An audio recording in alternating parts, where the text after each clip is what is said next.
एक युवा होने के नाते प्रियंका गांधी जी ने जो मुद्दा उठाया बिल्कुल ठीक बात थी। सदन जिस कार्य के लिए है, सदन में वही कार्य होना चाहिए। मैं प्रियंका गांधी जी से इतना पूछना चाहती हूँ कि जब आपका भाई सदन में खड़े होकर भगवानों की तस्वीर दिखाकर अभय मुद्रा के बारे में बात कर रहे थे, आपको पता होगा, और हिंदुओं को हिंसक बोल रहे थे, ये मुद्दा आपने तब क्यों नहीं उठाया था? क्या मतलब है वंदे मातरम का और क्या वजह है कि इसको बहुत मतलब ऐसे तबके हैं जो मना कर रहे हैं बोलने के? ये मूर्ति पूजा को नहीं मानते हैं, ये बिल्कुल ठीक है। तो फिर मुझे बताइए, जब मूर्ति पूजा को मान ही नहीं रहे हैं तो इतनी सारी जो कब्रें बनी हुई हैं वो किसकी हैं? वो भी तो एक तरीके से अगर सोचा जाए तो वो भी तो आइडल वर्शिप ही हुई ना। यहाँ युवाओं की बात होनी चाहिए, रोजगार की बात होनी चाहिए, प्रदूषण की बात होनी चाहिए, और आज इंडिगो का जो मुद्दा उठाया है, जो भी मुद्दे हैं, मुद्दों की बात होनी चाहिए। इस देश में फ्रीडम ऑफ स्पीच और फ्रीडम ऑफ एक्सप्रेशन के नाम पर जो मन करता है वो भौंकते हैं, जो मन करता है वो करते हैं। लेकिन जब भी एक तार्किक बात करी जाती है, जब पूरे भारत की बात करी जाती है, जब माता की बात करी जाती है, तब ये लोग उस पे आ जाते हैं कि हमें तो राइट है, हम नहीं बोलेंगे, हमारा मन है हम ना बोलें। बोलते हैं सलाम वालेकुम, तो हम भी वापस जवाब देंगे। ये हमसे बोलते हैं अल्लाह अकबर बोलिए, हम बोल भी देंगे। और जब हम कहते हैं कि हम बाबर के नाम पर मस्जिद नहीं बनने देंगे, तो उसका समर्थन मुस्लिम पक्ष भी करता है। तो इसका मतलब मुस्लिम पक्ष भी नहीं चाहता है कि वहाँ बाबरी मस्जिद बनाई जाए। मैं हूं आपके साथ बरकत, आप देख रहे हैं TV9 का डिजिटल प्लेटफॉर्म। अभी देश भर में जो मुद्दा सबसे ज़्यादा ट्रेंड कर रहा है और सदन में लेकर हो या सड़क तक हर जगह यही चर्चा हो रही है कि वंदे मातरम आखिर मुसलमान क्यों नहीं बोल रहा है, या ये विषय क्यों उठा है इस समय। प्रधानमंत्री नरेंद्र मोदी से लेकर हो असदुद्दीन ओवैसी हो, तमाम राहुल गांधी या प्रियंका गांधी, सबके अपने अपने बयान हैं। आज हमारे साथ मौजूद है इसी विषय पर चर्चा करने के लिए मीनाक्षी जी, जो कि एक सोशल एक्टिविस्ट भी हैं और सोशल मीडिया इन्फ्लुएंसर भी हैं। इनकी क्या राय है इस पर आई जानते हैं। सबसे पहला सवाल कि क्या मतलब है वंदे मातरम का और क्या वजह है कि इसको बहुत मतलब ऐसे तबके हैं जो मना कर रहे हैं बोलने के लिए? देखिए 1936 में सबसे पहले तो ये बोलूँगी कि कल जो सदन में बात उठी है प्रियंका गांधी जी के द्वारा कि 2 दिन हो गए हैं और वंदे मातरम की चर्चा ख़त्म नहीं हो रही है। मैंने इसके ऊपर अपने डिजिटल प्लेटफॉर्म पे भी बोला। मैंने बोला कि आज आपको दिखाई दे रहा है कि इतनी देर तक वंदे मातरम के ऊपर चर्चा चल रही है, लेकिन आपने ये मुद्दा की सदन में केवल ये बात होनी चाहिए कि युवा को रोज़गार मिलना चाहिए, और युवाओं के ऊपर बात होनी चाहिए, देश के ऊपर बात होनी चाहिए, राजनीति के ऊपर बात होनी चाहिए, लेकिन यहाँ बात हो रही है वंदे मातरम के ऊपर। मैं प्रियंका गांधी जी से इतना पूछना चाहती हूँ कि जब आपका भाई सदन में खड़े होकर भगवानों की तस्वीर दिखाकर अभय मुद्रा के बारे में बात कर रहे थे, आपको पता होगा, और हिंदुओं को हिंसक बोल रहे थे, ये मुद्दा आपने तब क्यों नहीं उठाया था? इतनी देर तक वो व्यक्ति केवल अभय मुद्रा को ही समझाता रहा। यहाँ आज वंदे मातरम की है, आज बोल रहे कि आज ये मुद्दा क्यों उठाया जा रहा है, इतने वर्षों से क्यों नहीं उठाया गया है। देखिए आज 150वां वर्ष चल रहा है वंदे मातरम को, तो मुझे लगता है ये सही समय है वंदे मातरम के ऊपर आवाज़ उठाने का, क्योंकि 1936 में आप ही की सरकार के बदौलत वंदे मातरम के टुकड़े करवा दिए गए थे। हम वंदे मातरम को टुकड़े इसलिए करवा पाए क्योंकि उस समय पे 20% आबादी नहीं चाहती थी उसको कि वंदे मातरम पूरा गाया जाए। क्यों नहीं गाया जाए? क्योंकि वंदे मातरम में कुछ ऐसी लाइनें हैं जहां भारत माता की तुलना माता दुर्गा के साथ, माता सरस्वती के साथ और माता लक्ष्मी के साथ करी है, इसलिए वंदे मातरम के टुकड़े करवा दिए गए। आज तक वो चलता आ रहा है। जब आज़ादी हमें 1947 में मिली, इधर धर्म वाले उधर मजहब वाले, ये तो सबको ही क्लियर है ना। तो जब धर्म के आधार पर और मज़हब के आधार पर ही हुई थी, तो आज तक भी क्यों हम उस बोझ को लेकर घूम रहे हैं? आज तक भी क्यों हमने वंदे मातरम के टुकड़े करवा रखे हैं? आज भी यदि कोई सार्वजनिक सभा लगती है और वहाँ वंदे मातरम गाया जाता है तो केवल उसके 2 पहरे गाए जाते हैं, आगे वाले, पीछे वाले नहीं गाए जाते, क्योंकि उस टाइम पर टुकड़े हो गए थे। तो ये बात अब उठनी चाहिए और ये बात महत्वपूर्ण है। मैं किसी पार्टी की पक्षधर नहीं हूँ, मैं एक आम जनमानस, एक युवा होने के नाते, मैं आज 24 वर्ष की हूँ, मैंने सब कुछ देखा है जो राजनीति चल रही है। मैं किसी पार्टी के पक्ष में या विरोध में नहीं बोल रही, बस मैं इतना कहना चाहती हूँ कि मैं एक भारतीय होने के नाते, एक युवा होने के नाते, मैं चाहती हूँ कि आज वंदे मातरम पर आवाज़ उठाई जाए, आज वंदे मातरम पर बात करी जाए, क्योंकि मैं चाहती हूँ कि वंदे मातरम पूरा गाया जाए। वंदे मातरम जो है, जो लिखा गया है बंकिम चंद्र चटर्जी के द्वारा, वही आज हमारे सामने है, वही गाया जाए, सामूहिक रूप से गाया जाए। आपने मतलब पूछा कि ऐसा क्या मतलब है, तो मैं भी ये पूछना चाहती हूँ, जब आप भारत भूमि में रहते हैं, जब माता के वंदन की बात आती है, तो क्यों एक विशेष संप्रदाय या समुदाय आप बोल लीजिए, वो क्यों पीछे हट जाता है?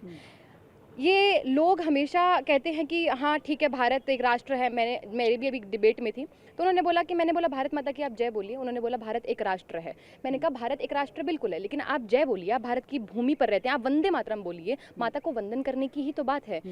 तो तो केवल इनका ये पक्ष है क्योंकि वो मूर्ति पूजा पर विश्वास नहीं करते हैं, क्योंकि वो मूर्ति पूजा को नहीं मानते, मूर्ति पूजा के विरोध में है, इसीलिए क्योंकि माता भारती की जो तुलना है वो माता लक्ष्मी या माता दुर्गा से करी गई है और वो एक आइडल वर्शिप हो जाएगी, इसीलिए वो वंदे मातरम नहीं कहते। महमूद मदनी का कहना था कि हम लोग इसलिए नहीं कहते हैं कि शिर्क हाँ। है ये और एक मतलब ईश्वर को मानते हैं। हाँ। और असदुद्दीन ओवैसी ने भी कहा कि हम मातृभूमि मतलब मातृ की पूजा नहीं करते, माता की पूजा नहीं करते हैं। हाँ। उन्होंने ये भी कोट किया है कि हाँ। जो कुरान शरीफ है, कुरान शरीफ की भी इबादत नहीं करते हैं, हाँ। वो सिर्फ भेजी गई किताब है। अरे अरे नहीं करते हैं, ये मूर्ति पूजा को नहीं मानते हैं, ये बिल्कुल ठीक है। तो फिर मुझे बताइए, जब मूर्ति पूजा को मान ही नहीं रहे हैं तो इतनी सारी जो कब्रें बनी हुई हैं वो किसकी हैं?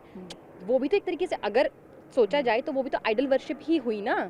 आप जब कब्रों पे जाकर माथा टेकते हैं, किसी की भी कब्र बन जाती है जो बनी हुई हैं, जब आप उन पे माथा टेक रहे हैं तो वो भी तो आइडल वर्शिप ही होगी ना। हमारे भी यहाँ पे भी ऐसा ही है कि मूर्ति के आगे हम सर झुकाते हैं, वहाँ पे भी ऐसा ही है कि मज़ार के आगे या कब्र के सामने सर झुकाते हैं, तो यहाँ आइडल वर्शिप नहीं हुई क्या? तो आपको क्या लगता है, ये अनिवार्य कर दिया जाना चाहिए कि सबको बोलना ही है, या मतलब ये जो चीज़ें हैं ये थोप देनी चाहिए, या फिर क्या है कि हर कोई? नहीं, मुझे क्योंकि हर जैसे जिसकी भी बात हो रही है सब फंडामेंटल राइट्स की बात कर रहे हैं, कॉन्स्टिट्यूशन की बात कर रहे हैं कि कॉन्स्टिट्यूशन में सबको अपना अधिकार है कि कौन किसको क्या बोलना है। तो आपके हिसाब से क्या होना चाहिए? सर, इस देश में फ्रीडम ऑफ स्पीच और फ्रीडम ऑफ एक्सप्रेशन के नाम पर जो मन करता है वो भौंकते हैं, जो मन करता है वो करते हैं।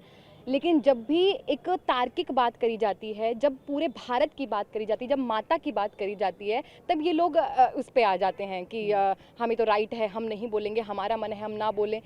सर, ये गलत हो रहा है हमारे देश में। जब भारत माता की बात है तब हम सबको मिल जाना चाहिए। जब हम भाईचारे की बात कर रहे हैं तो आपको वो भाईचारा निभाना चाहिए। यदि आपको लगता है कि यहाँ भारत देश में रहने वाले लोग चाहते हैं कि भारत माता की जय बोली जाए, तो आप बोलो, आप हमारे भाई तो हैं ना, बोल दीजिए। हम भी देखिए, अगर ये हमसे बोलें कि बोलते हैं ये सलाम वालेकुम, तो हम भी वापस जवाब देंगे। ये हमसे बोलते हैं अल्लाह अकबर बोलिए, हम बोल भी देंगे। पर आप जैसे हमें अच्छा, आपको अच्छा लगेगा यदि हम आपको उस तरीके से बोलेंगे, तो हमें भी अच्छा लगेगा कि आप इस देश में रहते हैं और इस देश का एक पक्ष चाहता है कि आप बोले, हमें अच्छा लगेगा तो आप बोलिए। यहाँ केवल ये बात नहीं है कि थोपा जा रहा है, थोपा नहीं जा रहा है। अगर थोपा जा रहा है तो सर आज सब बोल रही है ये डेमोक्रेसी वाला देश है, यहाँ पे जिसको जो मन करता है वो करते हैं। बट ये भी गलत है कि आप समझ रहे हैं यहाँ पे अच्छा, जैसे धर्म की बात होती है तो हिंदू मुस्लिम की बात होती है कि कोई हिंदू मना कर रहा है, मुस्लिम मना कर रहा है। जैसे असदुद्दीन ओवैसी या इकरा हसन की बात करूं, लेकिन और भी जो विपक्ष के लोग हैं, संजय सिंह का भी उनका बयान आया है ना, संजय सिंह का भी बयान है, उन्होंने भी कुछ ऐसी बातें कही जिसके ऊपर कई सारे सवाल उठ रहे हैं कि आरएसएस ने 52 साल से तिरंगा नहीं फहराया, ऐसी बातें उन्होंने कही। सर, ये वो लोग हैं जो उन मुसलमानों को अपनी तरफ करना चाहते हैं, उनको अपना वोट बैंक बना रहे हैं। ये मुसलमानों को समझना चाहिए कि आपका यूज़ किया जा रहा है।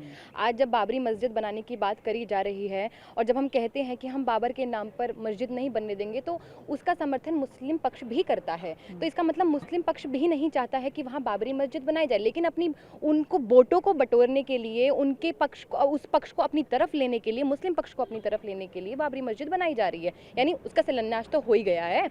तो ये मुसलमान पक्ष भी समझ रहा है कि ये लोग अपने वोट के लिए ये कार्य कर रहे हैं। तो वो जो बोलने वाले लोग हैं वो सिर्फ अपनी वोटों के लिए कर रहे हैं और कुछ इनका उद्देश्य नहीं है।